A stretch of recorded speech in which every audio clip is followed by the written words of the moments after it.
Bismillahirrahmanirrahim. Assalamualaikum warahmatullahi wabarakatuh.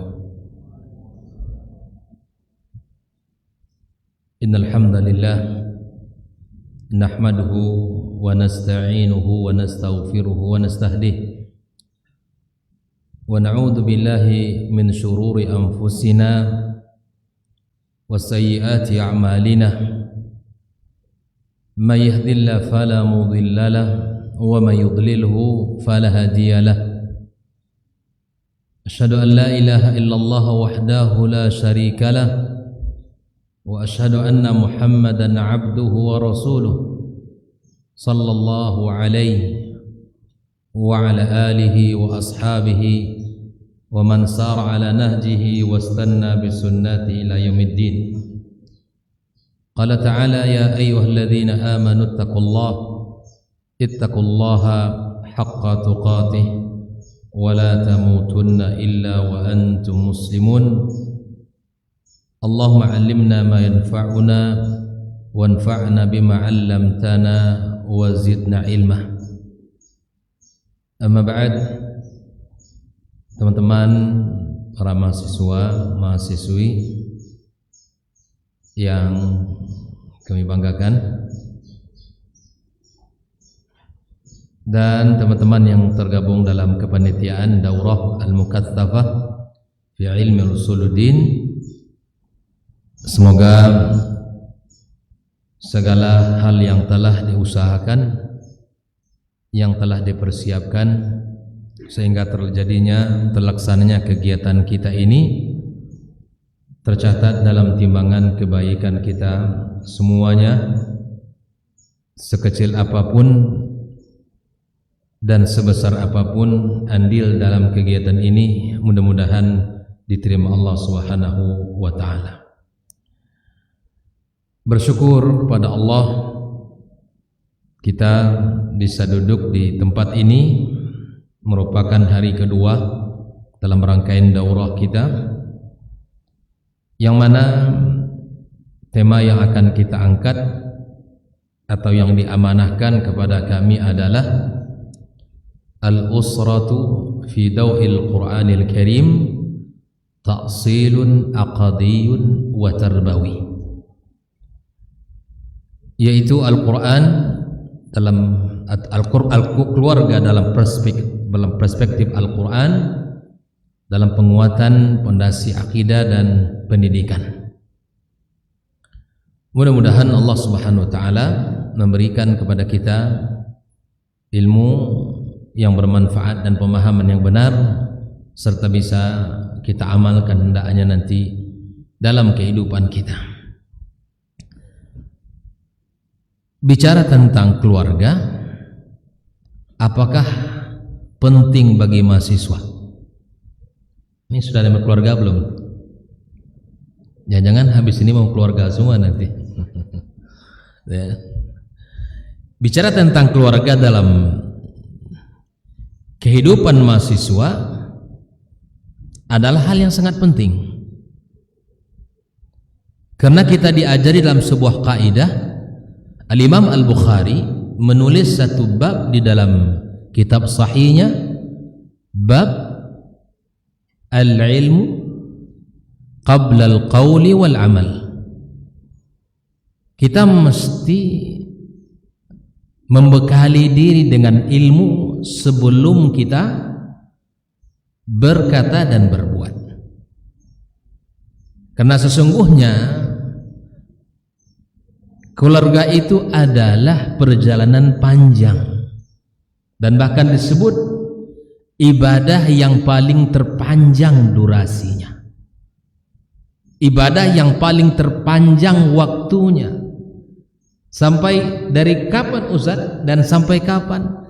Sejak awal terjadinya ijab kabul, di mana antum ya dengan walinya melakukan akad, dan hari pertama ya dengan pasangan kita sampai Allah takdirkan, di situ akan terlaksananya kebaikan-kebaikan yang sangat banyak dalam kehidupan keluarga.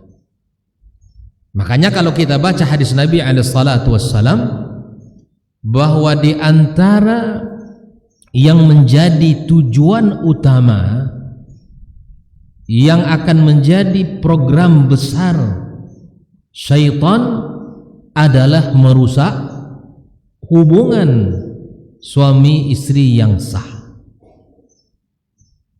Masih ingat hadisnya?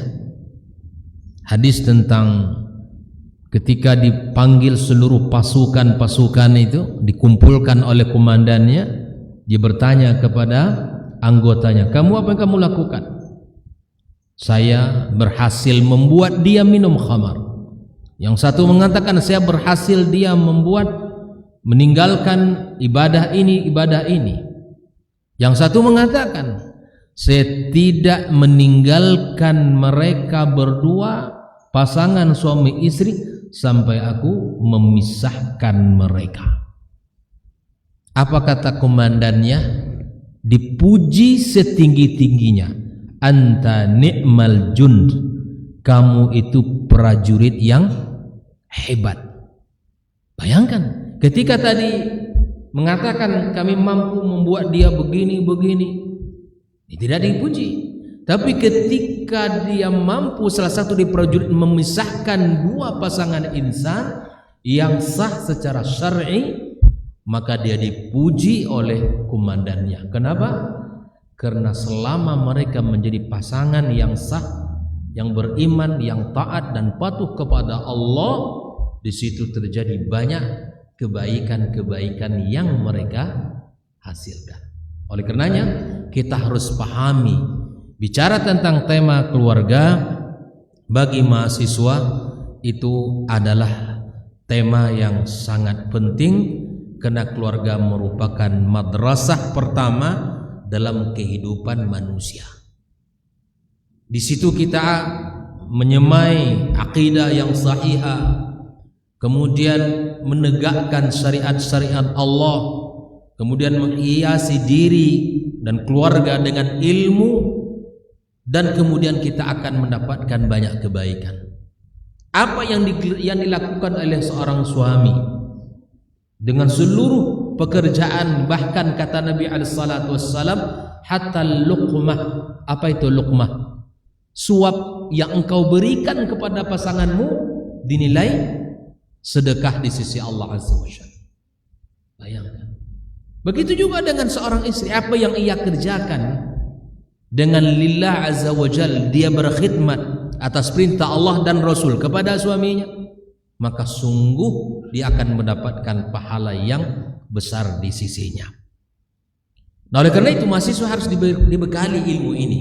Karena mahasiswa hari ini, kalian mahasiswa hari ini, mahasiswa di masa yang akan datang adalah pemimpin insyaallah. Hari ini mahasiswa, dan di depan di masa akan datang dia akan menjadi seorang ayah, yang ini menjadi seorang ibu, ya, dan akan menjadi pendidik generasi. Oleh karenanya kita mesti mempelajari konsep bagaimana Islam berbicara tentang keluarga itu. Apakah antum sudah punya slide-nya? Sudah. Saya tidak tahu mana yang slide mana yang antum sedang buka itu ya. Baik, panitia tolong silahkan dibuka mukaddimahnya. Nah. Kita akan melihat ya, tema kita apa tadi? Al-usratu fi du'il Qur'anil Karim ta'sil 'aqdi wa tarbawi. Sekarang langsung kepada mukaddimah. Saya mencoba di dua sisi ya, karena ada informasi yang saya dapatkan, ada di antara Anda ini yang memang bisa bahasa Arab, tapi ada juga yang mungkin sedang belajar. Maka saya coba untuk membuat dari dua sisi ini ya.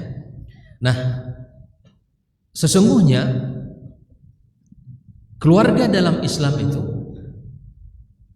bukan sekedar rabitah istimaiyah, bukan sekadar ikatan sosial.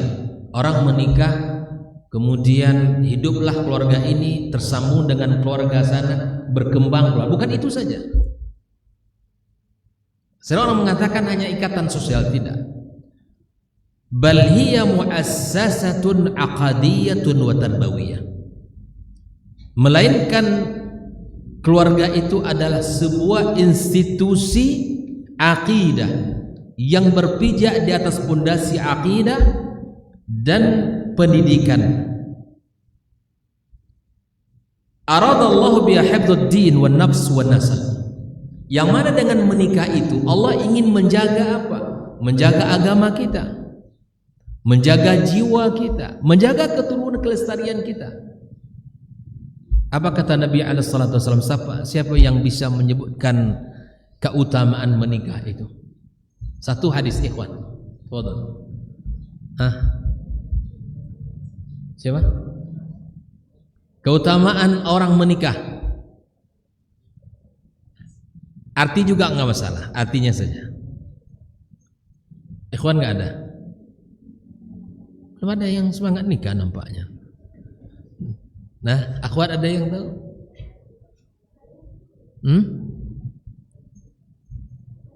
Ya subhanallah, banyak hadis Nabi yang menyebutkan tentang keutamaan menikah itu. Naam, tafadhal.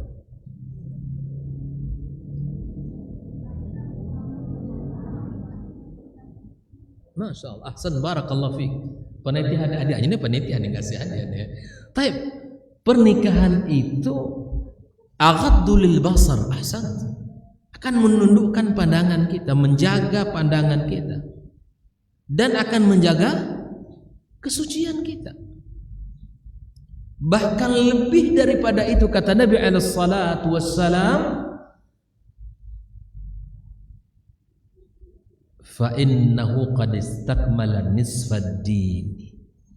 Orang kalau menikah itu dia menyempurnakan separuh agamanya sempurna. Falyattaqillah fi nisfil baqi. Maka bertakwa kepada Allah di sisa bagian yang keduanya. Tinggal kita menjaga syariat Allah Azza wa Jalla. Kita sudah menyempurnakan dari sisi yang lain. Nah, karena itu ya, antum semester berapa sekarang nih yang hadir nih? Semester 4, semester 6, semester 2 ada? Masya Allah. Tidak apa-apa ya. Kalau kemarin dapat ilmu dari Dr. Asman kan, kitab Al-Buyu itu setelah kitab Al-Munakahat itu setelah kitab Al-Buyu ya. Memang berpikir, Ustaz gimana? Tapi ada yang mengatakan, Ustaz boleh nggak mengumpulkan? Nah itu ya kan, kuliah nikah. Nanti pembahasan beda. Tapi ala kulli hal, semuanya adalah kebaikan yang mesti diperjuangkan. Nah, ketika kita menginginkan pernikahan ini, kita lihat dari sisi apa? Allah akan jaga agama kita, Allah akan jaga jiwa kita. Bagaimana tidak dijaga Allah Azza wa Jalla agama dan jiwa kita? Kata Nabi alaihi wasallam, kalau seandainya kalian ya tergoda oleh orang di luar sana, farji, kembali segera ke rumah kalian.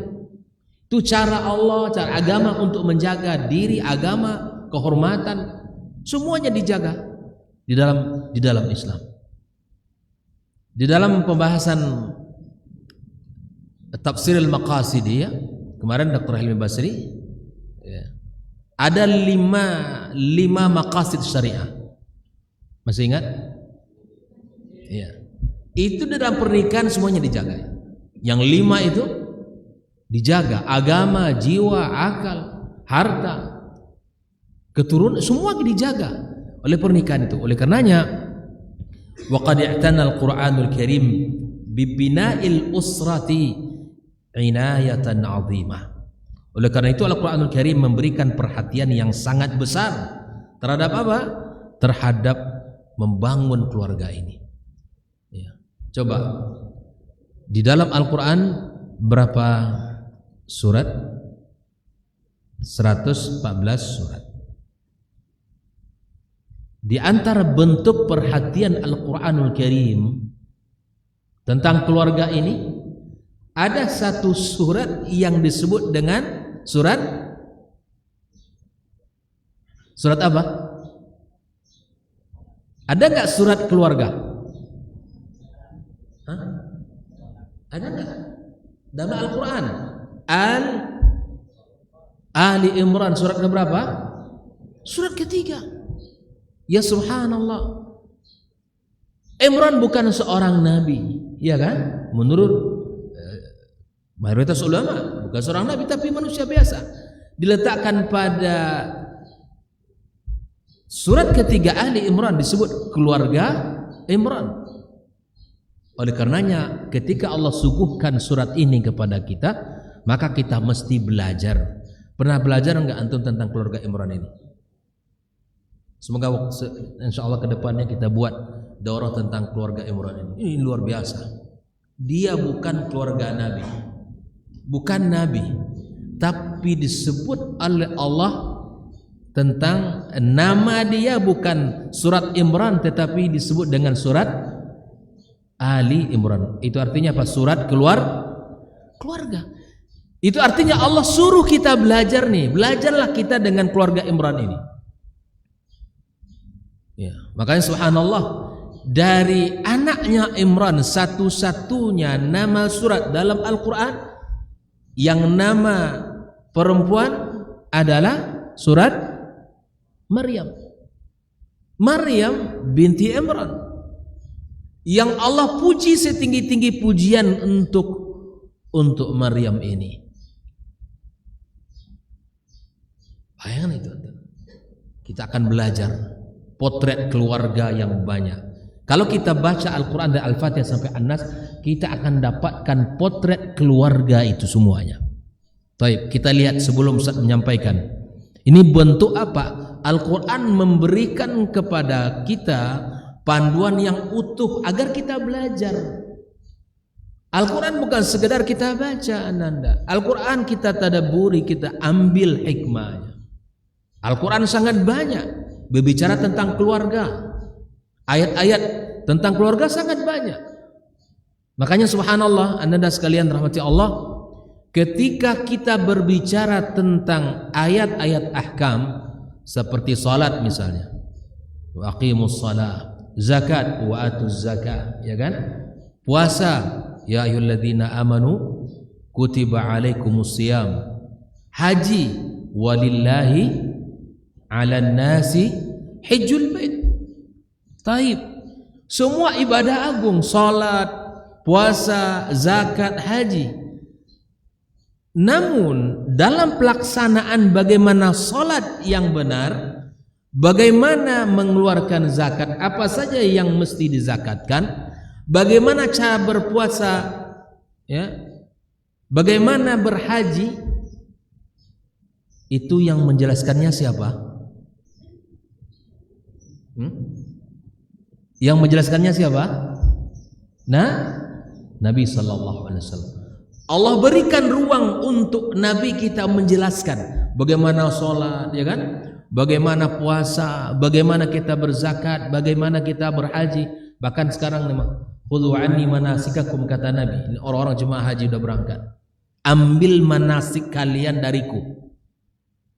Ada ruang untuk Nabi kita alaihissalatu wassalam menjelaskan syariat yang mulia ini. Tetapi untuk keluarga, Allah yang menjelaskannya. Mulai dari wanita yang diharamkan untuk dinikahi, itu sudah Allah sebutkan di dalam ayatnya. Ini menunjukkan bahwa perkara keluarga itu perkara yang penting, perkara yang agung.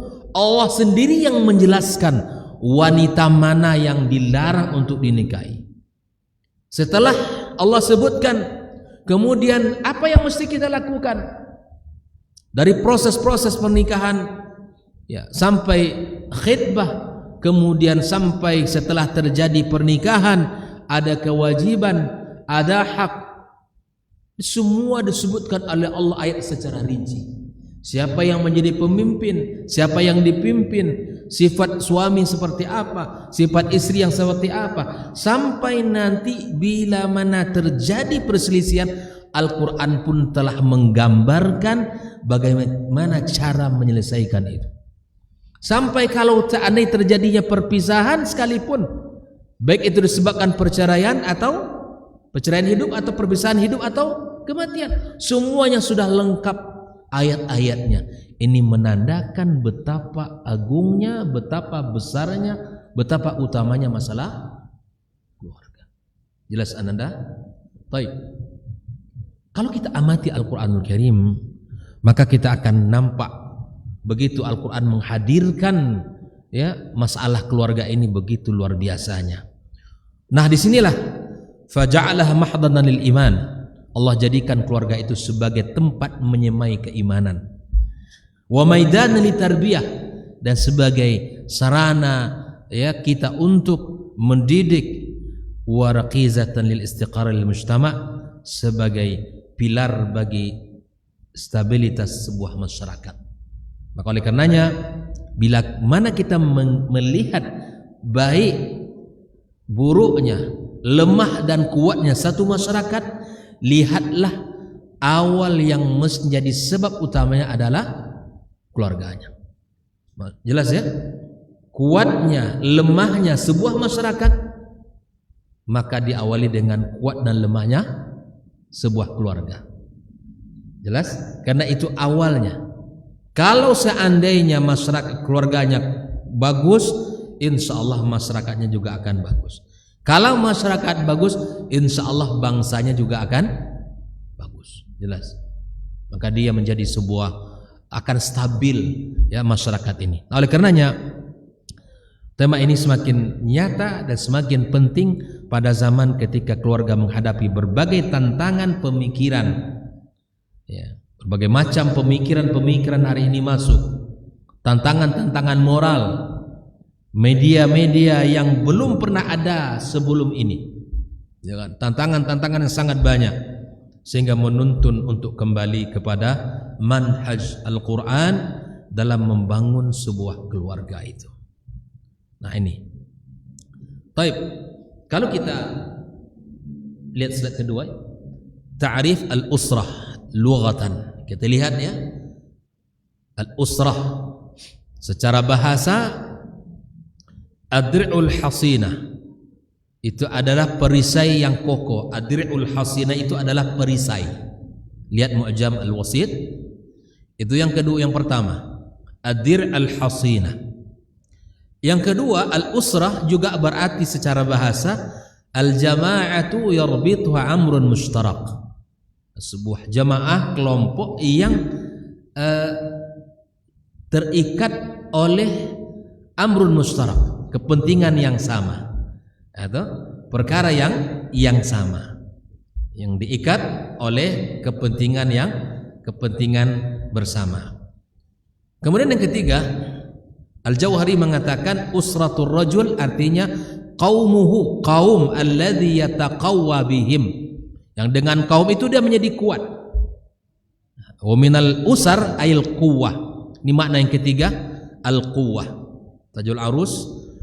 Kemudian yang keempat disebutkan dalam Lisan al-Arab, wa ja'al qaumu bi asrihim. Qala Abu Bakar makna ja'u bi jami'ihim wa khalqihim. Kaum datang dengan keseluruhannya, mereka datang dengan total, keseluruhan, dengan bersama. Maka di sini sebelahnya bisa Ustaz antum lihat semua itu. Dari keseluruhan definisi lughawi tersebut dapat disimpulkan bahwa al-usrah mengandung beberapa makna utama. Yang pertama, ad-dir'ul hasin, ini mengandung makna perisai yang gunanya adalah melindungi.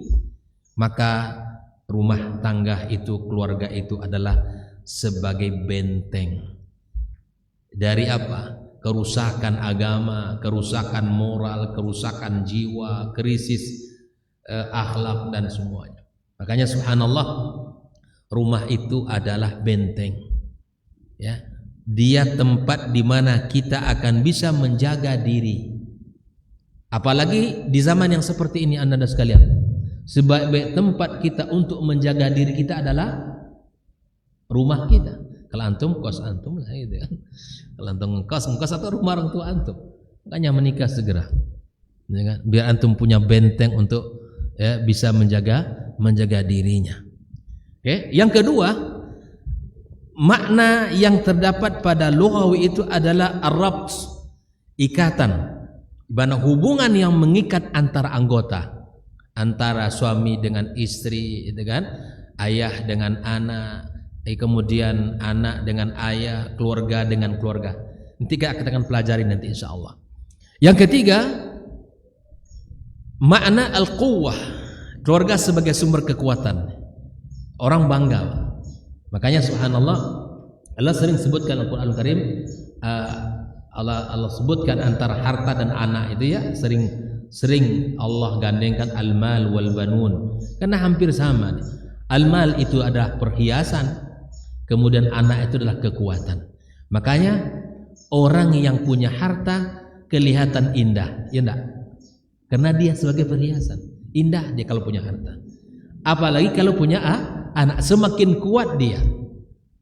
Makanya dalam surah Al-Kahfi itu al-mal wal banuna zinatul hayatid. Banyak lagi. Tetapi ingat, anak harta tidak hanya perhiasan. Innama amwalukum wa auladukum. Di sisi lain dia juga fitnah. Nah, oleh karenanya harta itu adalah keindahan dan anak itu adalah kekuatan. Maka kelihatan orang-orang yang memiliki harta, tak mempunyai harta itu indah, dan orang yang sudah punya keturunan itu akan terasa kuat dan kelihatan kuat. Makanya berkeluarga itu ada kekuatan. Makanya kita kalau ingin kuat, ya harus punya keluarga menghadapi badai zaman yang begitu besar, ya kan? Hantaman gelombang subat syahwat yang begitu kuat hari ini. Cara kita untuk menjaga diri, berlindung, kita mesti berkeluarga. Cara kita terikat ya dengan yang lain, kita mesti berkeluarga. Cara kita untuk mendapatkan kekuatan, kita mesti berkeluarga. Dan yang terakhir, kata al-usrah terhimpun dalam makna al-jamaah, itu kebersamaan, ada kesatuan yang utuh. Ini secara lughawi. Jadi kalau kita urut satu persatu itu, maka kita akan dapatkan di dalam keluarga kita akan mendapatkan perlindungan, ada ikatan yang mengikat, ada kekuatan yang menjadi sumber kehidupan, kemudian ada kebersamaan yang utuh. Ini sempurnalah kehidupan kita, kata Nabi SAW, dia telah menyempurnakan separuhnya, tinggal kita menyempurnakan separuh agama kita yang tersisa. Ikhwafillah. Nah, ta'riful usrah istilahan, ada beberapa banyak pengertian yang disebutkan oleh para ulama, tetapi di sini saya tungkil beberapa saja. Di antaranya perkataan Dr. Wahbah Az-Zuhaili misalnya, al-usratu hiyal jama'atu allati tartabitu bi'aqdi az-zawaj wa tadummu az-zawjain wal aulad wa hiyal khaliyatul ula fi bina'il mujtama'. Kata beliau, keluarga adalah suatu kelompok yang terikat oleh akad pernikahan. Itu keluarga diikat oleh pernikahan yang sah, ya, yang sah, yang terdiri dari suami, istri, dan anak-anak. Itulah keluarga, serta merupakan unit dasar atau sel pertama dalam pembentukan masyarakat. Makanya masyarakat itu terbangun karena adanya keluarga. Apa yang Anda lihat hari ini, misalnya orang hari ini mengeluhkan apa? Misalnya kenakalan remaja, anak-anak muda, ya kan? Sesungguhnya itu adalah evaluasi bersama untuk kita. Anak-anak remaja yang nakal di luar sana itu adalah cerminan apa? Cerminan keluarga. Kalau masing-masing keluarga umat Islam ini peduli, masing-masing umat Islam ini punya tanggung jawab yang besar, maka yang di luar sana itu akan semakin berkurang.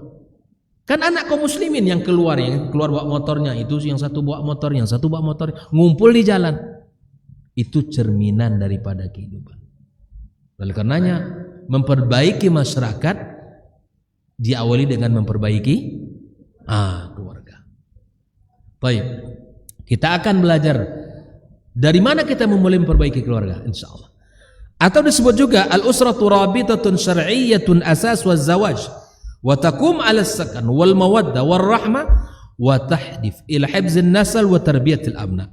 Keluarga adalah ikatan sah secara syariat yang berlandaskan pernikahan, dibangun atas dasar ketenangan, kasih sayang, rahmat, serta bertujuan menjaga keturunan dan mendidik anak-anak. Nah ini, jadi pengertian keluarga. Nah, kita lihat sekarang slide yang berikutnya itu. Al-Quran itu mengungkap kata usra itu dengan berbagai lafaz ya. Kita lihat dulu az-zaujiyah, pasangan suami istri. Al-Quran mengekspresikan al-usra melalui konsep pasangan. Wa min ayati an khalaqa lakum min anfusikum azwaj. Nah, istilah azwaj menunjukkan bahwa keluarga itu dimulai dari hubungan pasangan yang sah. Makanya anak yang terlahir tidak dari pasangan yang sah, nasabnya ke siapa? Ke ibunya. Kenapa? Karena Nabi mengatakan al-waladu lil firas. Anak itu pemilik kasur yang sah. Maksudnya di sini adalah istri yang sah. Makanya pernikahan itu keluarga dimulai dari hubungan yang sah. Ini adalah apa? Pondasi utama terbentuknya keluarga dalam Islam. Ya. Yang harus dibangun di atas 3 maqasid az-zawaj, yaitu ketenangan yang dibangun di atas cinta dan kasih sayang. Ini kalimat ini kalau dijabarkan nih butuh sekali pertemuan nih. Apa unsur sakinah? Apa yang membuat orang bisa tenang? Apa beda antara mawaddah dengan rahmah? Itu ada perbedaan. Kalau kita tinjau dari sisi bahasa, itu ada perbedaan kata, perbedaan penyebutan, itu perbedaan makna. Ya kan? Mau disebutkan enggak ya? Nah, habis waktu kita ya. As-sakinah al-mawaddah wa rahmah. Yang jelasnya bahwa sakinah itu apa artinya? Ketenangan. Seharusnya orang kalau sudah menikah semakin menikah semakin tak tenang, gimana ceritanya? Ya kan? Berarti maqasidnya tidak tercapai itu. Kata dia, mendingan aku membujang dulu lagi. Ya kan? Banyak kata-kata itu hari ini lahir. Dan bahkan orang kalau sudah bekerja nggak mau balik ke rumah cepat-cepat. Kenapa? Karena kalau di rumah nggak dapat ketenangan. Dia menghabiskan ketenangan di luar sana, duduk di kafe cerita dengan kawan-kawan. Nah ini sebabnya kenapa akar masalahnya harus dicari. Mawaddah warahmah. Mawaddah lebih kepada sentuhan fisik. Warahmah itu adalah buah daripada ya hubungan baik. Makanya orang subhanallah kok bisa kakek dan nenek setia gitu ya. Itu rahmah yang tersisa. Ya kan? Kalau fisik sudah kendor semua ya kan? Tidak ada menariknya lagi. Tapi kenapa kok bisa? Masya Allah mereka ada dulu haji tahun kemarin saya cerita sedikitnya. ada kakek dan nenek berhajiun dan sudah pakai kursi roda. Subhanallah. Ketika si nenek ini diobati gitu ya, dipegang tangannya, marahlah si kakek tadi. Ya, marah kakeknya. Dan dia kemana nenek itu pergi berobat, kakek harus di sampingnya. Ketika dokter megang, marah, cemburunya, rupanya cemburu itu tidak habis kalau sudah tua. Ya. Kita kira cemburu itu habis kalau sudah tua-tua, tidak. Semakin tua semakin, ya. Itu apa yang itu namanya rahmah, sayang. Ya, kalau mawaddah itu lebih kepada ya fisiknya. Ya, baik. Itu secara sekilas. Baik, yang kedua, ikhwafillah, al atau kata ahl, keluarga inti. Al-Quran menggunakan kata ahlun untuk menunjukkan anggota keluarga. Banyak ya dalam ayat Quran, kul yaku anfusakum wa ahlikum nara. Dalam hadis Nabi juga Nabi mengatakan khairukum li ahlihi wa ana khairukum li ahli. Kata ahlun di sini keluarga inti. Maka di sini kata ahlun mencakup istri, anak dan orang yang berada dalam tanggung jawab seseorang. Ini menunjukkan bahwa usrah dalam Al-Quran tanggung jawab moral dan agama. Makanya di sini kalau kita sudah menikah, kita punya tanggung jawab terhadap apa? Istri kita dan anak kita. Makanya subhanallah, ketika seorang wanita menikah, datang ke Nabi SAW, apa kata Rasul? Azatu ba'lin anti? Kamu sudah menikah atau belum? Sudah ya Rasulullah. Unzuri, kata Rasulullah, aina anti minu? Lihatlah posisi kamu di hadapan suamimu itu. Huwa naruki wa jannatuki. Suamimu itu adalah surgamu dan nerakamu. Bayangkan, antum harus paham itu, bahwa ketika seorang ayah menyerahkan putrinya setelah antum akad, itu ada perubahan tanggung jawab, pengalihan. Maka yang awalnya seorang istri sebelum dia menjadi istri, bakti kepada Allah, taat kepada Rasulullah, dan taat kepada kedua orang tua. Tetapi setelah dia menikah, setelah dia taat kepada Allah dan taat kepada Rasulullah, dia taat kepada suaminya. Maka suami melampaui posisi ayah di situ. Makanya antum harus bersyukur. Ketika antum dapatkan seorang istri yang baik, antum bersyukur. Kenapa? Antum terima jadi, Ustaz. Orang tua yang besarkan sejak kecil, biaya banyak kuliah, sudah sarjana, antum nikahi dia. Makanya antum dididik dengan benar-benar, jaga dia. Makanya Allah berpesan, ku anfusakum walikum nar. Bukan hanya sama istri, tetapi kepada anak-anak kita.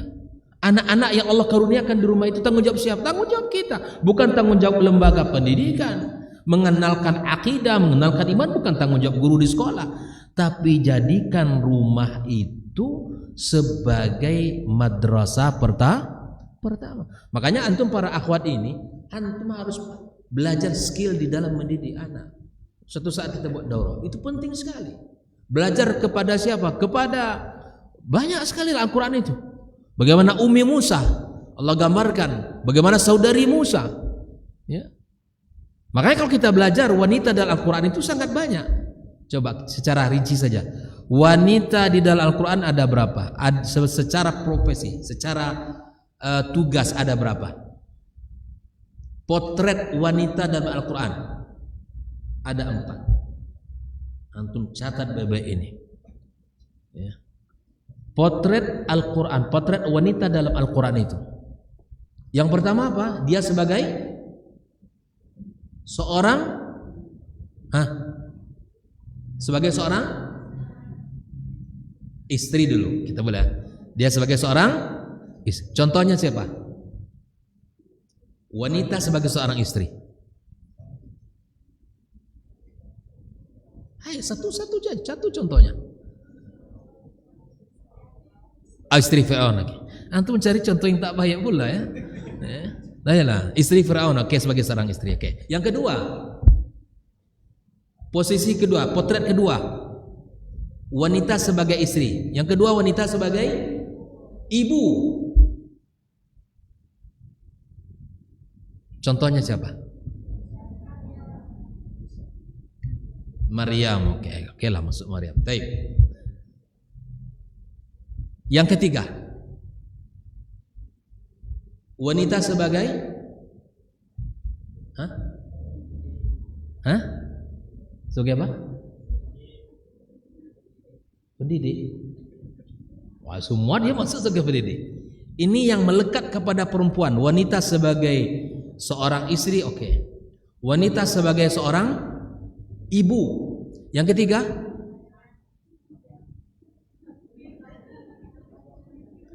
wanita sebagai seorang yang berkarir. Siapa coba? Ayo. Santi. Siapa yang bilang Bilqis tadi? Masya Allah. Betul. Karena dia sebagai seorang ratu yang punya. Nah, yang terakhir.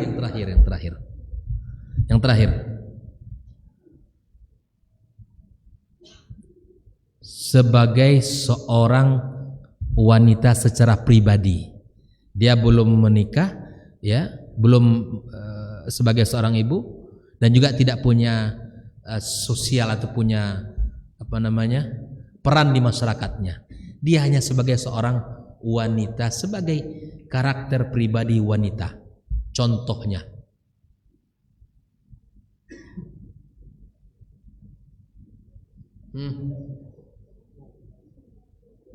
Akhwan nggak tahu, antum bantulah.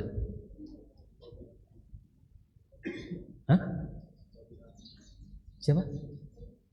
Dia sebagai seorang wanita saja. Dia tidak ibu, dia tidak istri, dan juga tidak punya peran di masyarakatnya. Kalau yang punya peran tadi Bilqis sudah. Sebagai seorang wanita, Ustaz sudah sebutkan potretnya. Dia sebagai seorang wanita, kepribadian sebagai seorang wanita. Contohnya,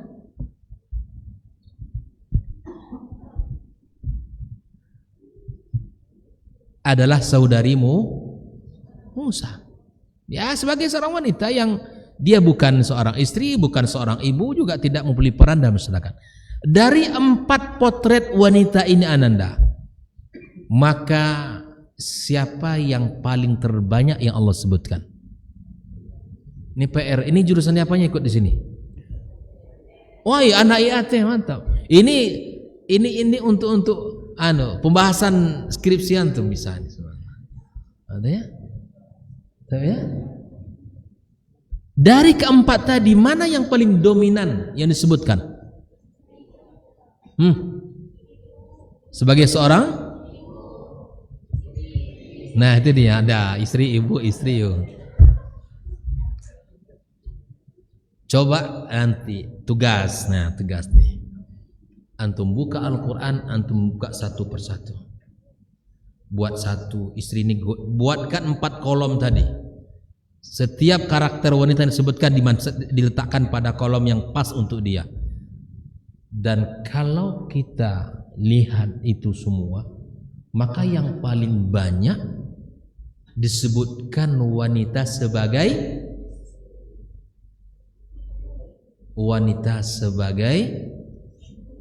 inilah kalau menjawab tanpa ilmu itu ya, duga aja ya. Wanita sebagai kenapa? Ayo, analisa sedikit. Ini mahasiswi ini. Ayo berpikirlah tuh sedikit. Kenapa?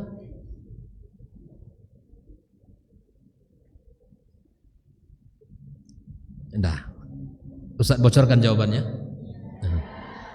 Karena kalau hubungan dia sebagai istri dengan suami baik, maka untuk mengurus anak itu hal yang mudah. Tapi kalau sudah hubungan dia dengan suami istri sudah hubungan Tom and Jerry gitu, kejar-kejaran ini, menikah itu bukan siapa menang siapa kalah, Ananda. Iya kan? Menikah itu bukan siapa menang siapa kalah. Istri, saya harus menang dengan argumen saya. Abang salah, gitu kan? Kata suaminya, kamu yang salah, abang yang benar. Bukan itu. Pernikahan itu adalah saling menyempurnakan kekurangan kita. Oh ya, ternyata saya kurang di sini, disempurnakan oleh. Makanya kalau kita menikah bukan untuk mencari orang yang paling sempurna yang gak ada salah sampai kiamat, gak nikah-nikah. Ya kan? Gak ada, kita punya kekurangan semuanya. Ibaratnya hari pertama kita menikah, kita akan semuanya indah sebelum menikah, ya kan? Tapi ketika sudah menikah, lembaran demi lembar itu akan terbuka kelebihan dan kekurangannya. Kelebihan untuk kita syukuri, kekurangan untuk kita perbaiki sudah. Misalnya suami mengatakan, kamu begini nih, beginilah istri abang nih. Itu namanya kalimat yang tidak mau untuk merubah diri, bukan begitu? Iya, baik bang, saya akan berubah.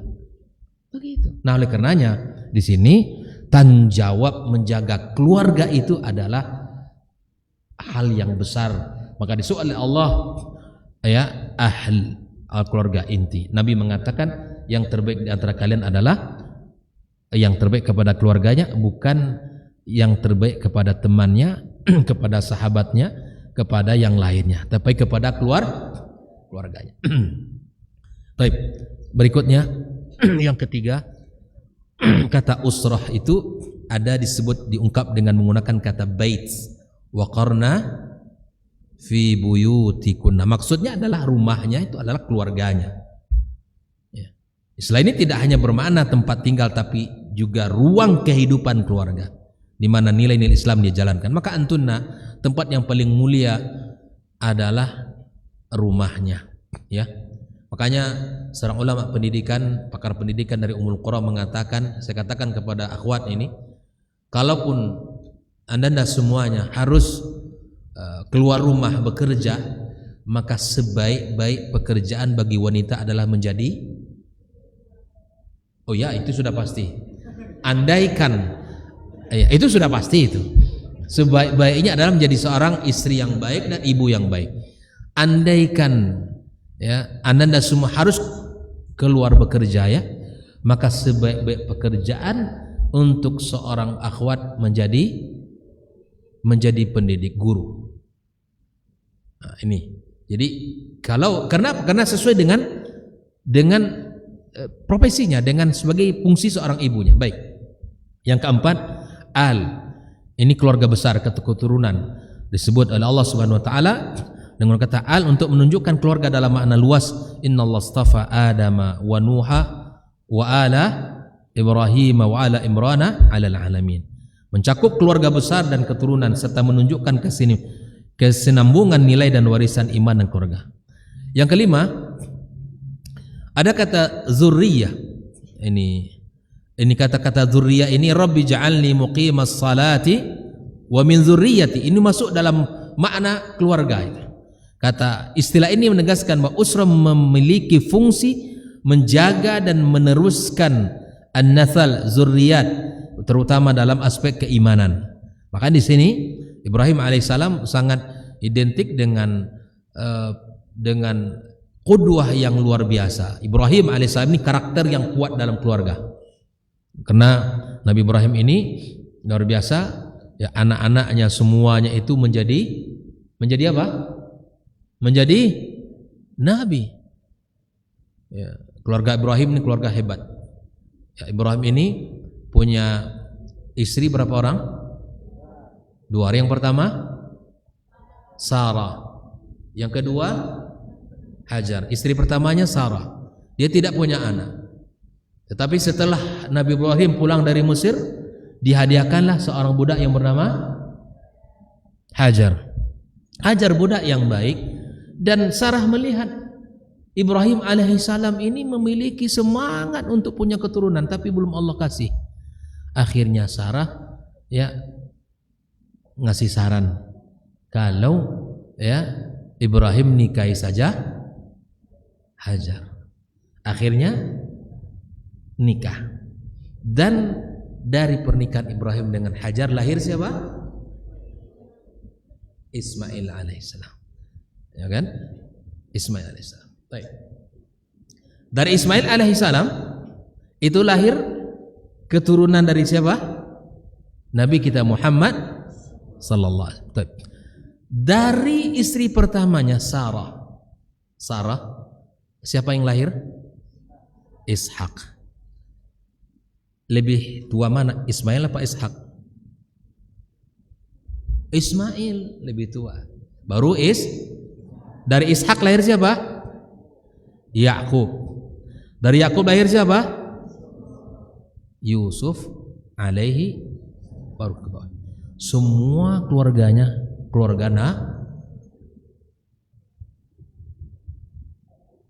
Nabi Yusuf itu apa yang paling menonjol? Ketampanannya. Iya, betul. Yang lain nggak ada. Hah? Iya. Kenapa Nabi Yusuf ini tampan? Antum tahu rahasianya? Hah? Kenapa? Mau kasih tahu? Istrinya Ibrahim yang bernama Sarah itu ada nama Sarah di sini. Masya Allah tawala. Itu kata para ulama tafsir. Kecantikan Sarah itu separuh bumi.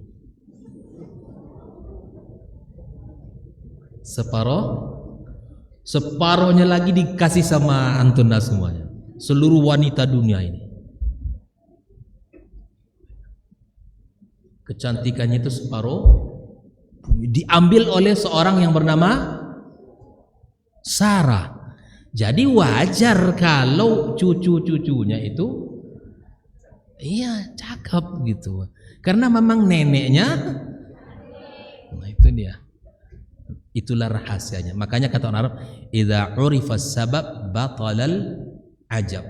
Oh begitu. Ya wajarlah Nabi Yusuf ganteng, terpesona. Orang-orang yang ada di kampung itu sampai Imratul Aziz terpesona, ya kan?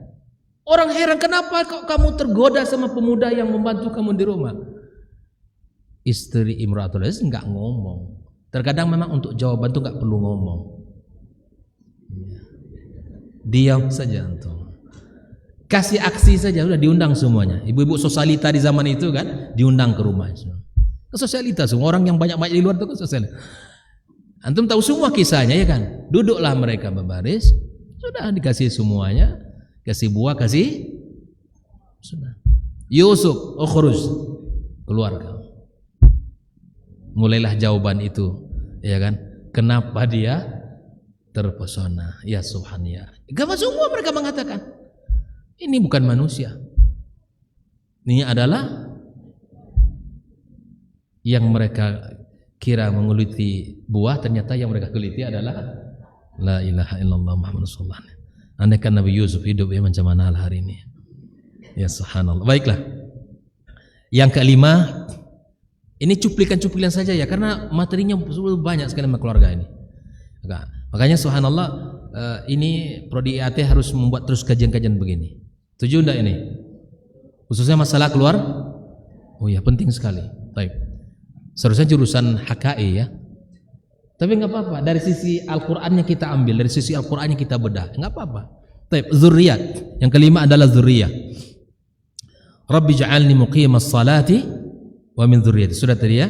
Wa anzir ashirataka al-aqrabin. Ini keluarga dekat ini. Taib, itu adalah lafaz. Ada kata rahtun, keluarga dekat. Walau la rahtuka larjamnak. Ini kan kisah yang Allah tunjukkan kelompok kecil kerabat dekat yang memiliki kekuatan sosial, mereka berfungsi sebagai pelindung dan pendukung. Kemudian kaum, kata kaum, Al-Quran juga menggunakan kata kaum. Ini menunjukkan ada nanti kaum itu laki-laki saja, ada perempuan saja, ya, ada laki-laki perempuan. Laqad arsalna Nuhan ila qaumihi, maksudnya ila usrati aw ila qaumihi faqala ya qaumi wa'budullaha ma lakum min ilahin ghairuh. Mencakup keluarga besar dan masyarakat secara umum. Inilah lebih kurang alfaz atau ta'bir Al-Quran anil usrah. Bahasa Al-Quran, bagaimana kita bisa melihat kata-kata itu di dalam banyak pilihan bahasa oleh Al-Quran. Dan semuanya ya mengerucut kepada makna kepada keluar. Taib. Bagaimana Islam memandang kedudukan keluarga ini atau Al-Quran secara khusus? Keluarga dalam Al-Quran menempati kedudukan yang sangat agung dan sangat tinggi karena merupakan unit dasar dalam pembentukan masyarakat dan pondasi utama bagi kehidupan serta stabilitas manusia. Al-Quran tidak memandang keluarga sekadar sebagai hubungan sosial seperti sudah disebutkan di awal tadi, melainkan menjadikan sebagai suatu sistem Rabb yang kokoh yang di dalamnya tampak hikmah Allah mengatur kehidupan manusia, mewujudkan kemaslahatan mereka di dunia dan di akhirat kelak. Dan inilah di keluarga itu merupakan kedudukan yang sangat agung dan mulia. Kita tahu sehingga dari awal saya sampaikan tadi bagaimana Allah menyebut Al-Quran dan sebut dengan satu keluarga Ali Imran, anaknya menjadi juga nama surat. Kemudian di dalam Al-Quran sendiri juga Allah Subhanahu wa taala gambarkan potret keluarga-keluarga secara umum. Dan kalau kita lihat potret itu juga hadir di tengah kehidupan kita ini. Di dalam Al-Quran itu siapa yang tahu? Yang paling surat apakah yang paling banyak menceritakan tentang potret keluarga? Anak IAT ini harus menjawab. Surat apa yang paling banyak menceritakan tentang potret keluarga? Ayo. Surat? Dia ada. Tetapi di dalam surat itu banyak keluarga-keluarga yang disebutkan. Ustaz kasih deh ayatnya cuma 12 ayat. Ya Hafidh. Yusuf berapa ayat? Jumlah ayat cuma 12 Ustaz.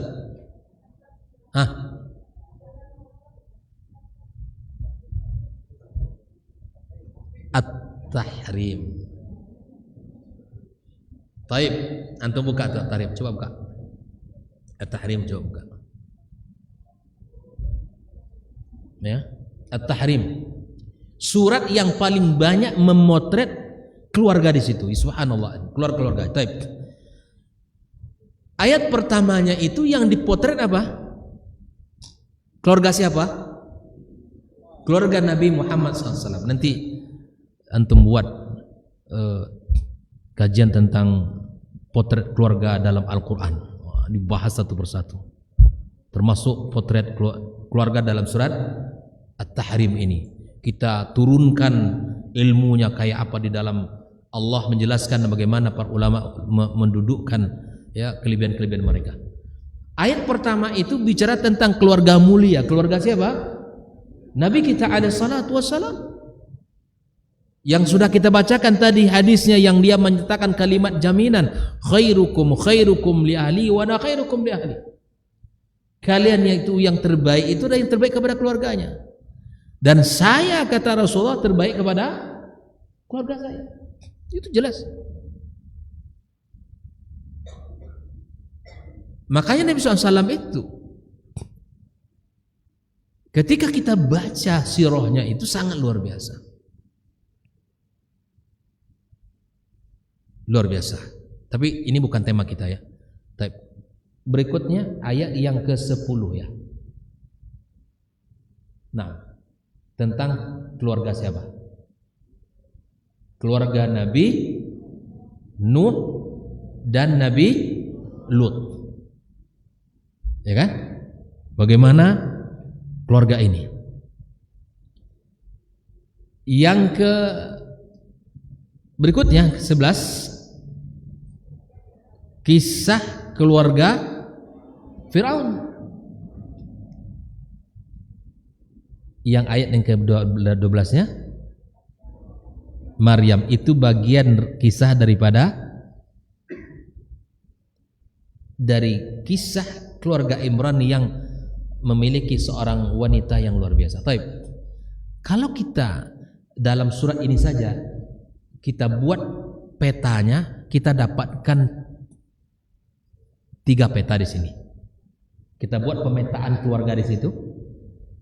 Yang pertama apa? Keluarga dari sisi kedua-dua pasangannya. Suaminya baik, istrinya baik. Itu keluarga siapa? Nabi kita Muhammad sallallahu alaihi wasallam. Ini keluarga ideal. Baik. Pemetaan yang kedua,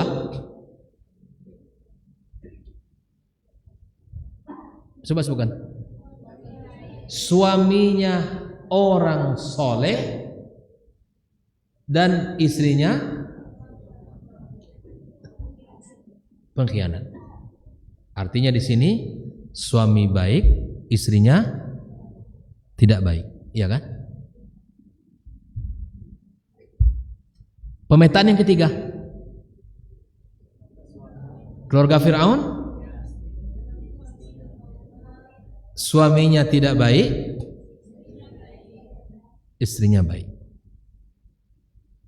Baik. Kalau Maryam masuk ke mana? Ya, karena memang Maryam memang tidak punya suami, ya. Allah pilih dia. Coba antum lihat. Coba satu orang membaca satu ayatnya. Ustaz mau dengar ayat ini, antum tadabburi baik-baik ya. Wa Maryam ibnata Imran, disebut langsung. Makanya seorang wanita itu berbangganya ya kepada bapaknya. Saya ini binti fulan. Binti fulan. Sifat yang pertama yang Allah tonjolkan tentang Maryam siapa? Coba dalam itu. Allati ahsanat farja. Inilah PR besar kita, bahwa materi yang harus disampaikan kepada wanita zaman sekarang, sebelum antuna berbicara tentang karir, pekerjaan di mana nanti, yang mesti dibicarakan pertama kali adalah bagaimana seorang wanita menjaga kehormatannya. Karena Maryam itu dipuji Allah, salah satunya dia karena wanita yang suci. Wanita yang suci. Wanita yang luar biasa. Ya. Nanti baca surat Maryam sendiri. Bagaimana kesucian Maryam, kemuliaan diri Maryam. Makanya sebelum kita antuna bicara tentang seminar, tentang karir, tidak ada, itu nanti saja. Selesaikan PR ini. Makanya mahkota wanita itu adalah haya. Malunya itu yang harus dididik, dimunculkan, dibina. Bagaimana seorang wanita? Karena kalau seorang wanita hilang malunya, hilang sudah kemuliaan dia. Makanya Maryam disebut oleh Nabi alaihissalatu wassalam salah satu dari 4 wanita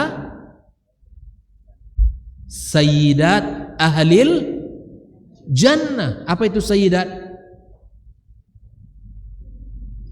Wanita-wanita yang menjadi orang-orang hebat ya, pemuka wanita dalam surga itu 4 orang sayyidat. Termasuknya salah satunya siapa? Maryam. Termasuk Maryam.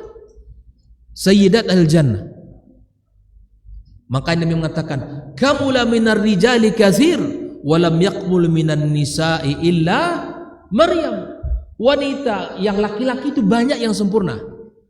Tetapi tidak ada yang sampai pada titik kesempurnaan kecuali Maryam. Makanya Allah katakan allati ahsanat farjaha fa nafakhna fihi min ruhina wa sadaqat wa kanat antum pernah belajar bahasa Arab? Wa kanat kemana kembalinya? Maryam minal. Ya betul, ayatnya binakan itu. Tapi kalau kita lihat tata bahasa, seharusnya minal aywa betul. Wa kanat minal qanitat, iya kan? Karena wa kanat hiya Maryam minal qanitin di sini. Siapa yang dapat jawaban, Ustaz kasih uang. Ada enggak uang ya? Ada, saya lihat kan ada uangnya. Siapa yang bisa 100.000? Yang, tapi jangan buka handphone, jangan. Anda jangan cari jawaban di handphone. Hah? Kenapa disebut oleh Allah minal qanitin? Padahal dia wanita. Yang seharusnya kanat minal qanitat. Ya banatil aizza, ya abnai al-fudala, tafadhalu. Siapa yang bisa menjawab yastahiqu lahu al-jaizah.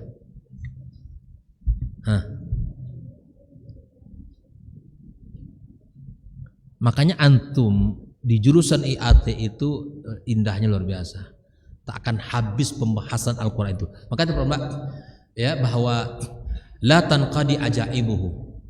Tak akan habis materi Al-Quran itu untuk dibahas. Ya. Ustaz, nanti judul anak apa? Antum jangan mikir judul dulu, belajar dulu. Nanti kalau sudah, karena pembahasan Al-Quran itu sangat banyak. Ya.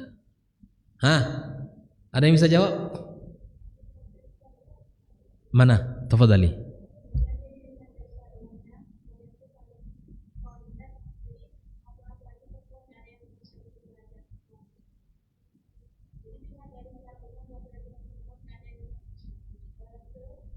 Sesempurna dia. Bisa nggak diterima jawaban itu ya? Boleh lah, boleh. Tapi nggak bisa 100.000 nampaknya. Nggak apa-apa. Jadi gini, jawabannya kata para ulama, kenapa minal qanitin? Itu kembalinya kepada para anbiya yang tidak ada menyamai ibadahnya para nabi kecuali hanya Maryam. Maka disebutlah oleh Allah wa kanat minal qanitin, bukan minal. Jadi hanya Maryam yang bisa mendandingi ibadahnya para nabi, tidak kaum yang tidak ada siapapun kecuali dari Maryam. Tafadhali, tastahiq al-jaizah. Ini kasih ini. Karena sudah berani menjawab dan jawabannya sudah menyentuh sebagian jawaban, tidak apa-apa. Tafadhali. Ini nggak tahu atau sekarang atau nanti. Baik. Oke ya. Maka oleh karenanya disebut minal qanitat, seharusnya minal qanitin, karena tidak ada yang menandingi ibadahnya Maryam, tidak ada yang bisa menandingi ibadahnya para anbiya kecuali Maryam. Baik. Oleh karenanya di dalam surat At-Tahrim tadi sudah digambarkan berapa potret? Berapa potret keluarga? Yang pertama, suami istri saleh. Ini yang ideal ya, ini yang paling sempurna. Yang kedua, suami baik, istri tak baik. Yang ketiga, suami jahat, istri baik. 3 ya. Kalau kedua-duanya dari potret yang kedua dan ketiga itu, coba antum lihat potret kedua ketiga. Potret kedua, suami baik, istri tidak baik. Kira-kira menurut anda semua siapa yang menjadi korban?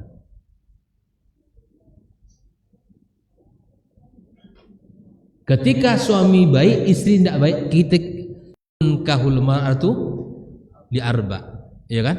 Nikahi wanita itu karena 4 perkara itu. Mungkin jamalia, ya, wali maliha, wali nasabiha, wali diniha, fasfar bizati din. Taribat. Maka kata para ulama, kenapa anak Nuh itu tidak mau beriman? Karena rusak akidahnya oleh ibunya. Ibunya enggak beriman. Yang pertama yang mencela Nabi Nuh adalah istrinya. Makanya dari sini para ulama menyimpulkan, kalaupun terjadi pertengkaran mulut antara suami dan istri, kata para ulama, jangan di depan, karena anak akan melihat langsung bagaimana kondisi orang tuanya. Makanya pengaruh terbesar, ya, akibat paling besar, ya, buruknya dari istri itu adalah anak akan menjadi korban. Makanya antum hati-hati, ikuti perintahnya, fasfar bizati din, pilih yang agama. Kalau antum bisa kumpulkan yang 4, misalnya antum bilang, ya kan apa? Biarlah cantik asal soleha, ya nggak apa-apa gitu kan. Iya, biarlah kaya cantik asal Masya Allah. Baik. Kalau seorang suami yang tidak baik, siapa yang menjadi korban? Istrinya. Lihat istrinya Fir'aun, Asia. Apa kata? Coba antum baca ayatnya. Apa kata Asia di dalam ayat itu? Allah abadikan kalimat Asia. Apa?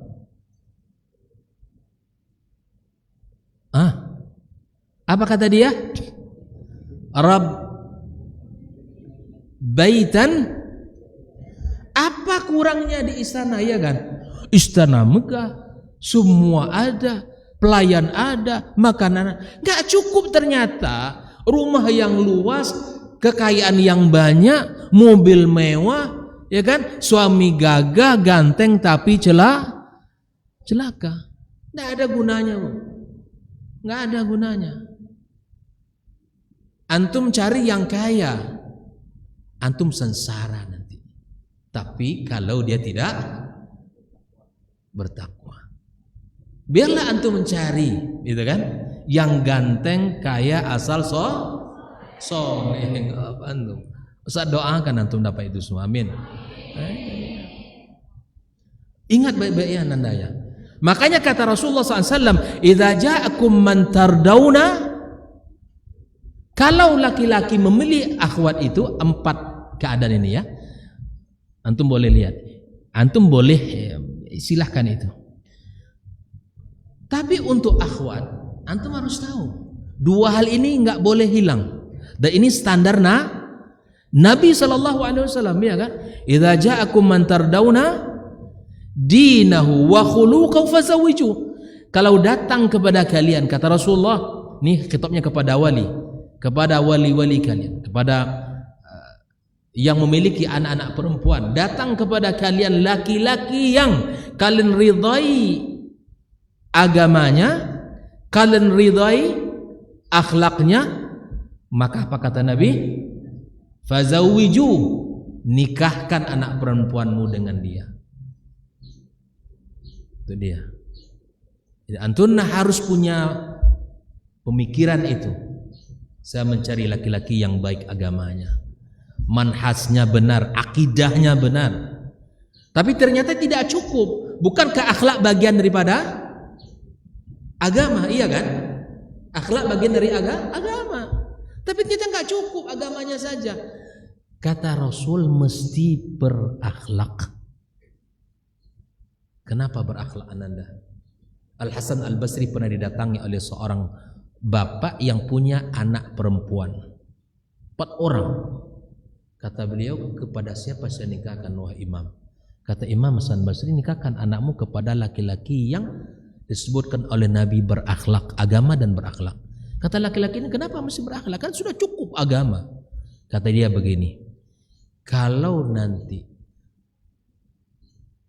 anakmu ya dicintai oleh suaminya, dia akan muliakan putrimu. Orang yang berakhlak itu kamu nikahkan anakmu kepada orang yang berakhlak. Kalau dia mencintai anakmu, maka dia akan muliakan putrimu setinggi-tingginya. Tapi bila mana dia tidak suka kepada sikap dan perilaku anakmu, maka dia tidak akan sakiti fisik anakmu. Makanya laki-laki sejati itu bukan laki-laki yang kuat, hebat, berani depan istrinya. Bukan kuat ya bermain fisik dengan istrinya, nempel yang istrinya, pukul, itu bukan laki-laki namanya. Karena bukan lawannya itu. Lawan laki-laki yang begitu itu siapa? Khamzat saja lawan gitu kan ya. Jangan istri antum lawan gitu. Ya. Benar. Antum laki-laki, tangan antum ini bukan untuk memukul istri antum. Kapan seseorang tidak bisa melakukan? Kalau dia punya akhlak. Kalau laki-laki itu punya akhlak, dia akan, apa kata Nabi SAW? Bahasa Nabi kepada wanita apa? Rifqan bil qawarir. Pernah dengar nggak antum hadis itu? Ya Allah, nggak dengar hadis itu. Rifqan bil qawarir. berhati-hati antum dengan gelas-gelas. Tidak tahu juga banyak orang ini. Gelas-gelas kaca. Perempuan itu disebut gelas. Naam, gelas nih ini diisi air. Taruhlah di lantai itu kan. Lewat semua, tertendang pecah dia. Dia mesti ditaruh di tempat yang bagus, dibersihkan. Itulah perempuan. Antunda ini adalah gelas-gelas kaca yang harus diperlakukan dengan lembut, ya kan?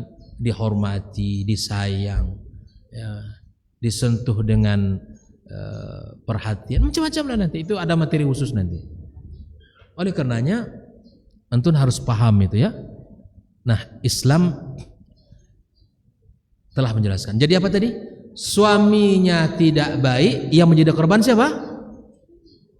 Makanya Asia itu meminta kepada Allah, ya Allah bangunkan bagiku rumah dalam kurang apa ya, istana megah ya kan. Tapi ternyata itu tidak cukup ketika berdampingan dengan laki-laki yang jahat. Tiap malam nangis Asia minta kepada Allah Subhanahu wa taala. Makanya antum kalau sudah menikah nanti jangan terlalu bangga antum. Oh, istri saya Masya Allah tiap malam bantalnya basah. Jangan-jangan Masya Allah. Jangan nangis karena antum gitu kan.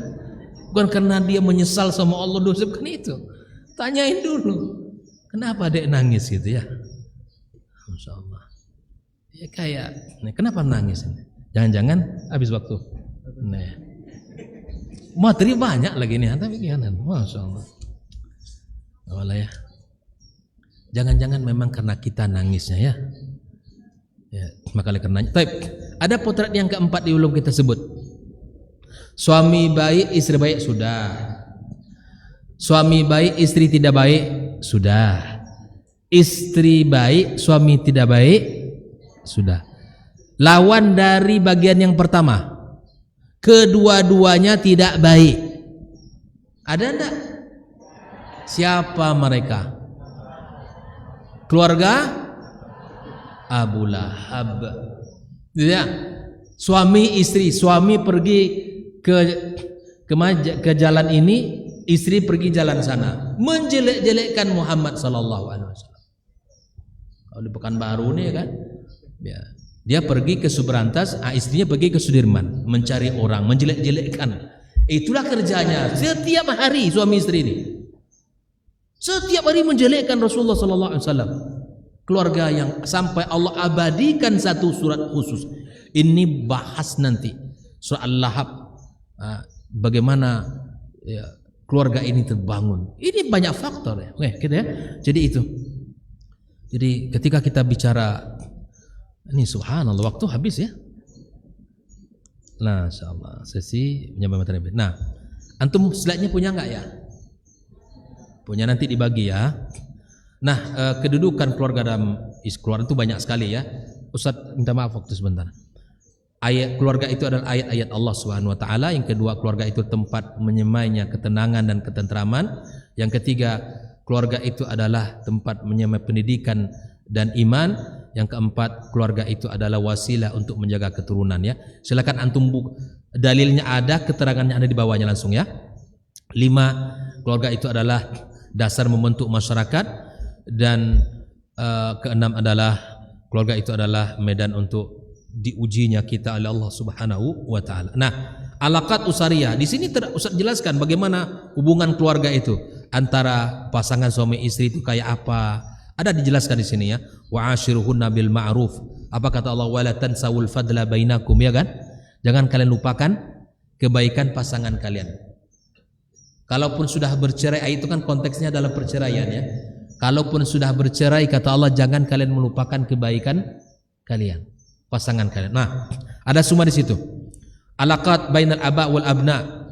Hubungan anak dengan ayah dengan anak. Hubungan anak dengan kedua orang tua. Itu semua dijelaskan. Dan hubungan keluarga dengan karib kerabat itu juga mesti dijaga ya. Ya.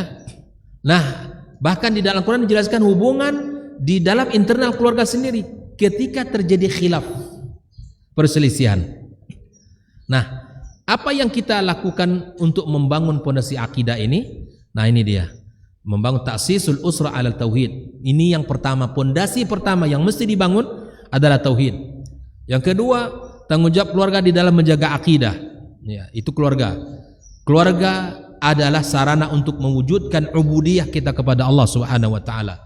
Yang keempat, mengikat ikatan keluarga dengan iman. Ya. Dan yang kelima, qudwah imaniyah di dalam keluarga. Itu mesti ada qudwah.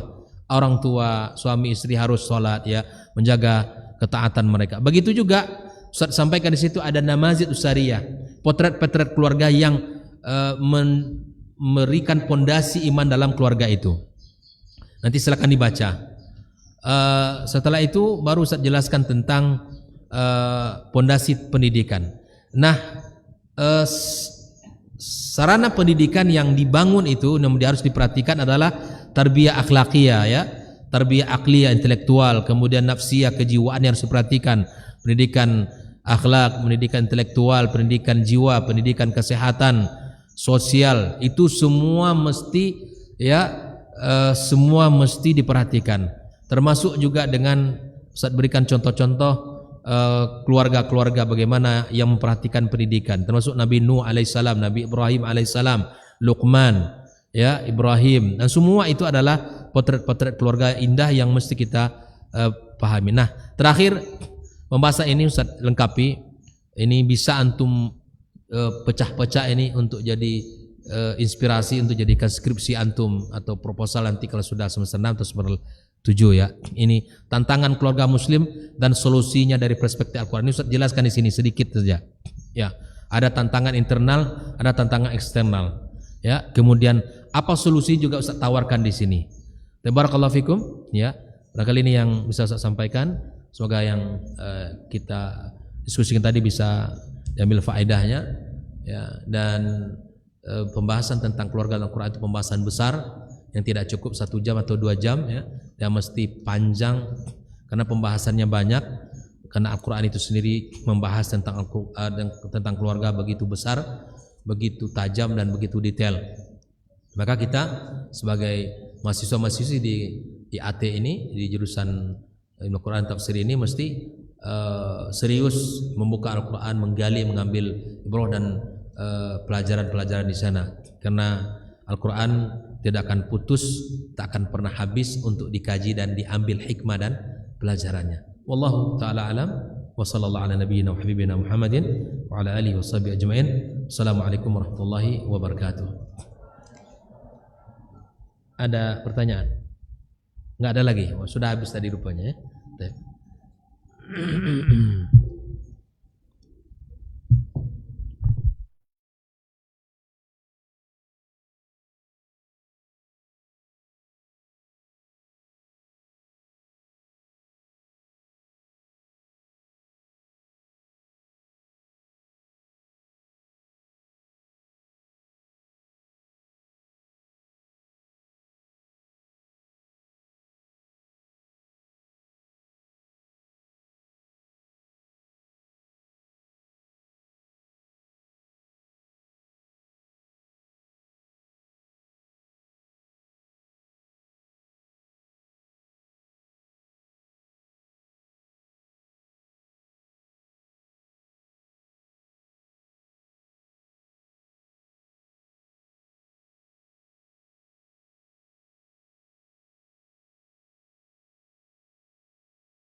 untuk memperhatikan materi yang ada di depan pada Ustaz Dr. Muhammad Fedri SMA Allah Ta'ala kami ucapkan.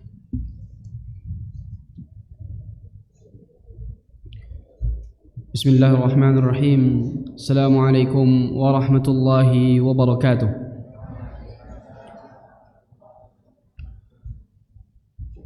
Innal hamdalillah nahmaduhu wa nasta'inuhu wa nastaghfiruh wa na'udzu billahi min shururi anfusina wa min sayyiati a'malina may yahdihillahu fala mudilla lahu wa may yudlilhu fala hadiya lahu. Asyhadu an la ilaha illallah wahdahu la syarika lah wa asyhadu anna Muhammadan 'abduhu wa rasuluhu la nabiyya ba'da amma ba'd. Allahumma 'allimna ma yanfa'una wanfa'na bima 'allamtana wa zidna 'ilma. Allahumma ati nufusana taqwaha wa zakkiha anta khairu man zakkaha anta waliyuha wa maulaha. Segala puji bagi Allah Subhanahu wa taala, yang hanya kepada Allah kita meminta dan hanya kepada Allah Subhanahu wa taala kita memohon pertolongan. Kita berlindung kepada Allah Subhanahu wa taala atas kejelekan diri kita, dan kita berlindung kepada Allah Subhanahu wa taala atas amal-amal buruk yang pernah kita lakukan. Siapa saja yang Allah Subhanahu wa taala berikan hidayah kepadanya, maka tidak akan ada satupun yang akan mampu untuk menyesatkannya. Dan sebaliknya, siapa saja yang Allah Subhanahu wa taala sudah sesatkan, maka tidak akan ada satupun yang akan mampu untuk menunjukinya kepada jalan kebenaran. Oleh karena itu, senantiasa kita tingkatkan rasa syukur kita kepada Allah Subhanahu wa taala. Salawat dan salam untuk Nabi besar Muhammad sallallahu alaihi wasallam beserta para keluarganya, para sahabatnya, dan orang-orang yang tegar di atas sunnahnya dengan baik hingga akhir zaman. Jazakumullah khairan kepada para panitia, para penganjur, ketua HMPS, ketua panitia, dan juga semuanya yang tidak bisa disebut satu persatu. InsyaAllah hari ini akan kita bahas satu tema yang cukup besar berkaitan tentang syubhatu haulal Quran wa raddu 'alaiha. Bisa diputar di slide-nya? Bisa ya? Di sebelah sini bisa? Oke. Antum lihat ada satu gambar, madza yaf'alu hadzal rajul. Ini agak silau sedikit. Bisa dilihat gambar yang tersedia di layar antum? Menurut antum sekalian, apakah gambar ini sukses atau tidak?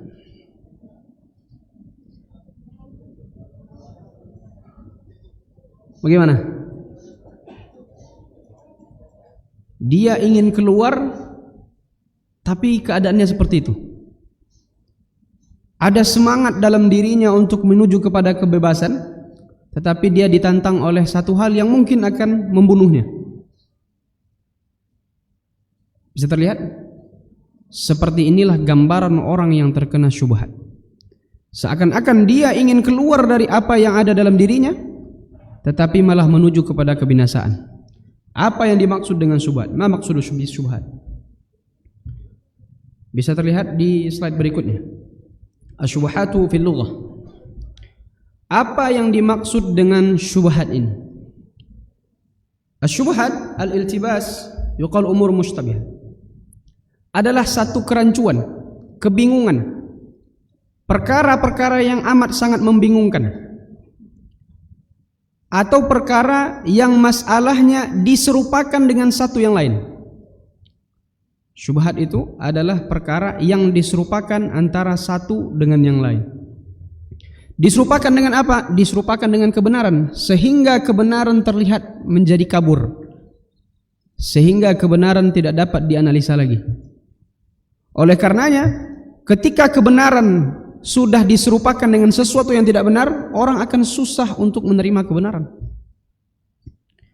Ketika kebenaran dapat diserupakan kepada sesuatu hal yang lain dan orang menganggap itu adalah kebenaran, maka susah untuk menganalisanya. Ikhwani kiram rahimani wa rahimakumullah, bahwa di dalam Islam sangat banyak sekali orang yang merasa dia paling benar, merasa pendapatnya paling benar. Jangan kira orang-orang yang berada di atas kesesatan itu mereka salah, tidak. Mereka menganggap bahwasanya mereka berada di atas kebenaran. Ketika orang-orang yang merasa bahwa dirinya paling benar, pendapatnya yang paling benar, gurunya yang paling benar, tetapi tidak mengenali kebenaran, maka dia sesungguhnya telah menerima syubhat di dalam hatinya. Diserupakanlah kebenaran tadi kepada satu hal yang salah, sehingga susah untuk menganalisa mana kebenaran yang hakiki. Mana kebenaran yang hakiki.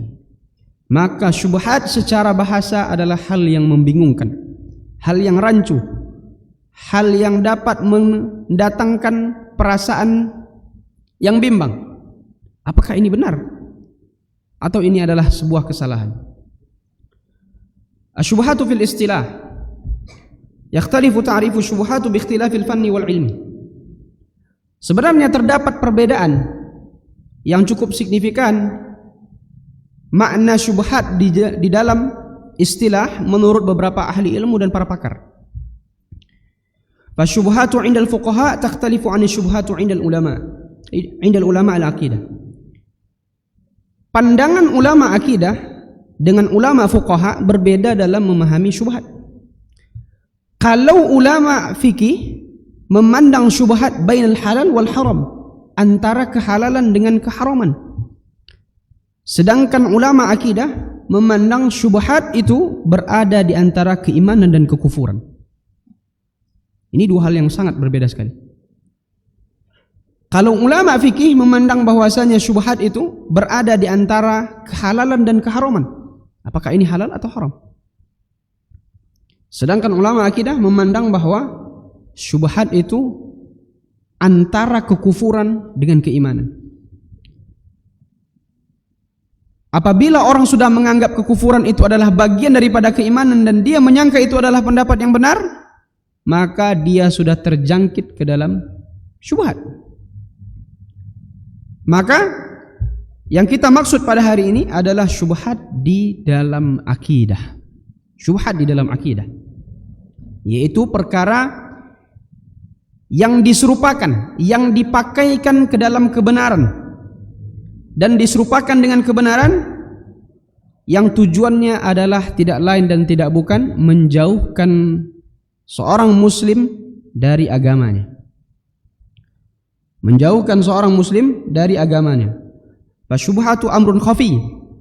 Syubhat itu adalah perkara yang sangat halus, yang dia dipakaikan dengan cara-cara yang retorika yang sangat baik.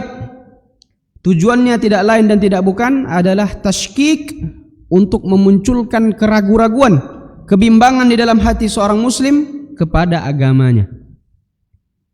Maka syubhat yang kita bahas hari ini adalah syubhat di dalam bab-bab akidah.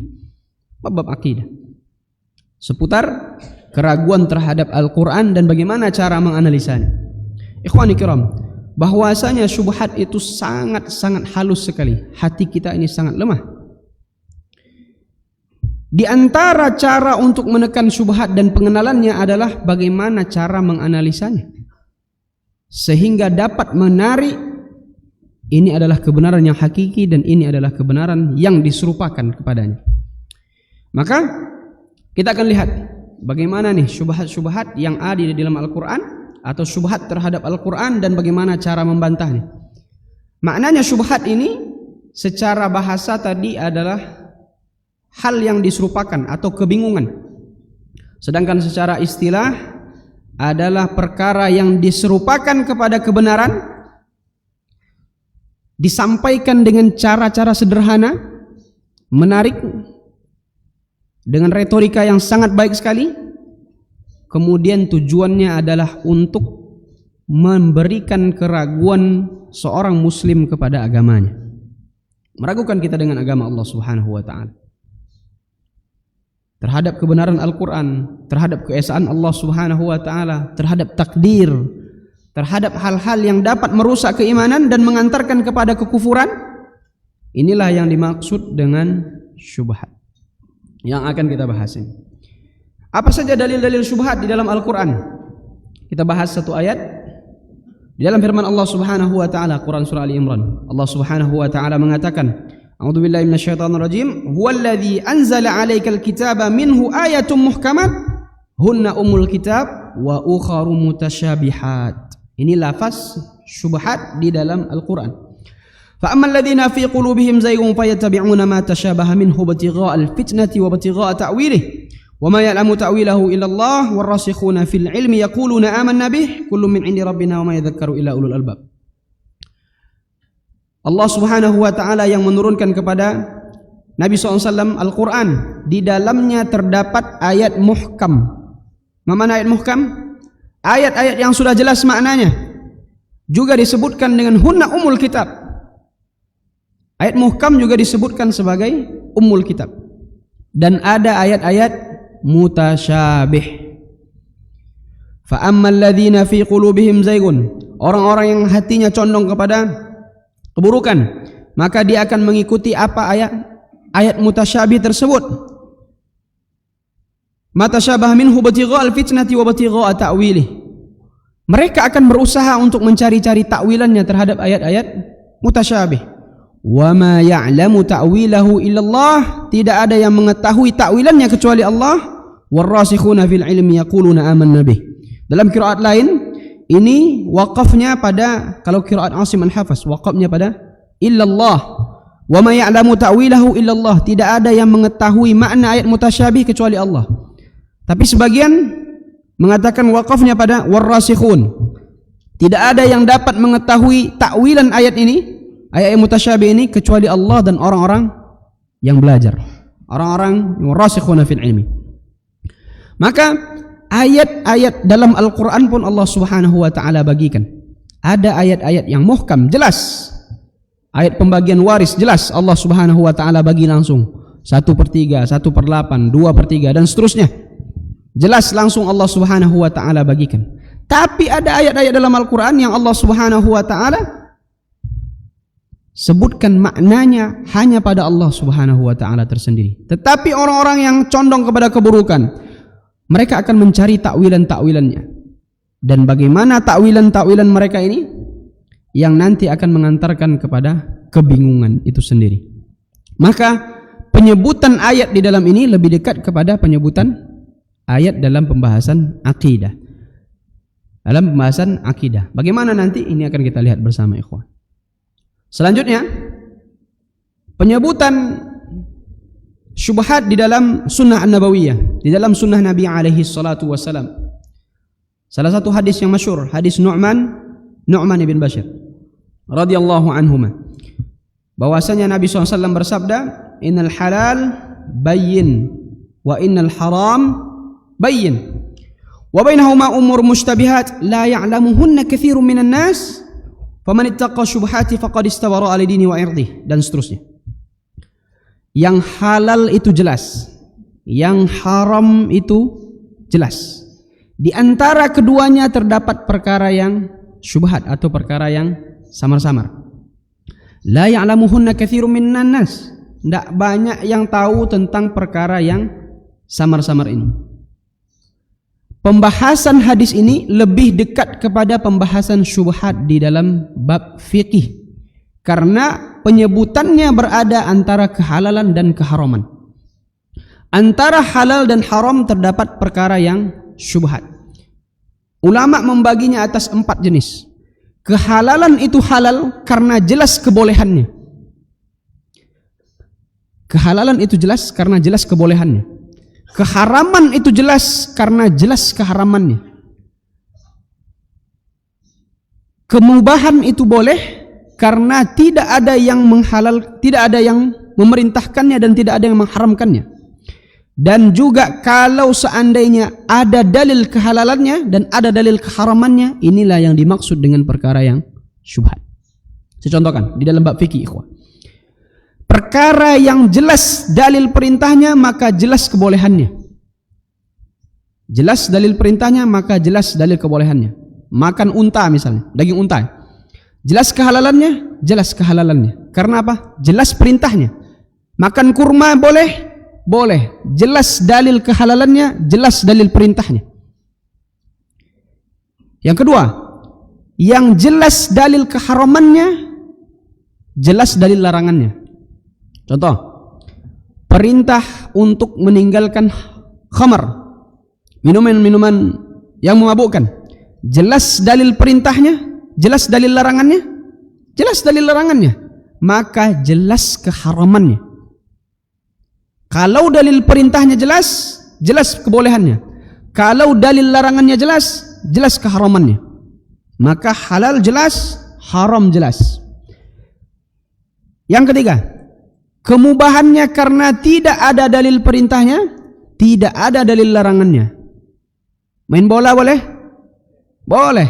Tidak ada dalil perintahnya, tidak ada dalil larangannya. Kecuali bolanya hasil curian, ini bab lain. Nah, atau main bola waktu azan maghrib, nah ini dalil lain. Tetapi ini adalah perkara yang mubah karena tidak ada dalil perintahnya, tidak ada dalil larangannya. Kalau sekarang ada dalil dua-duanya, inilah yang dimaksud dengan perkara yang syubhat tadi. Dalil perintahnya ada, dalil larangannya juga ada. Dalil perintahnya ada, dalil larangannya juga ada. Nabi SAW perintahkan untuk buang air kecil atau minum dalam keadaan duduk. Tapi Nabi SAW pernah minum dalam keadaan berdiri. Dua-dua perintah. Satu perintah dalil jelas, satu Nabi SAW melarang. Ketika ada dua dalil yang berdekatan ini, ta'arud ma'adillah, disitulah muncul syubhat di dalam fikih itu. Disitulah muncul syubhat. Karena dalil perintahnya ada, dalil larangannya juga ada. Ketika dua-duanya dalilnya ada, maka disinilah masuk perkara yang syubhat tadi. Nah, tetapi di dalam hadis ini Nabi SAW sebutkan la ya'lamuhunna katsirun minan nas. Kuotesinya bahwa ada orang yang tahu. La ya'lamuhunna katsirun minan nas. Ketika dihadapkan dengan syubhat, kita diperintahkan untuk menjauhinya. Kata Nabi SAW, jauhi untuk menyelamatkan agama dan kehormatan kita. Tetapi di penggalan hadis ini disebutkan la ya'lamuhunna katsirun minan nas. Tidak banyak yang tahu mengenai kejelasan dari syubhat ini.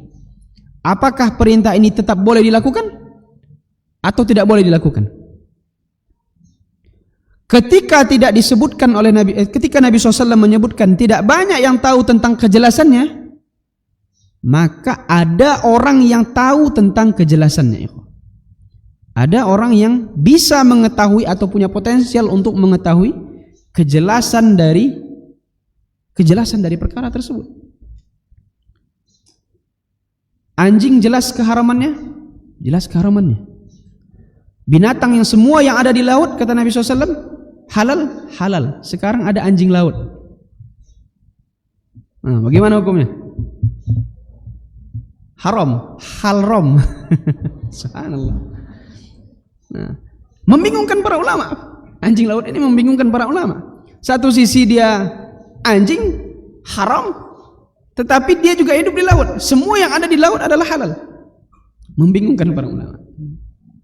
Nah, maka perkara-perkara yang seperti ini, ketika dia dilandasi oleh dalil, kehalalannya ada, keharamannya juga ada, maka disitulah yang dimaksud dengan syubhat.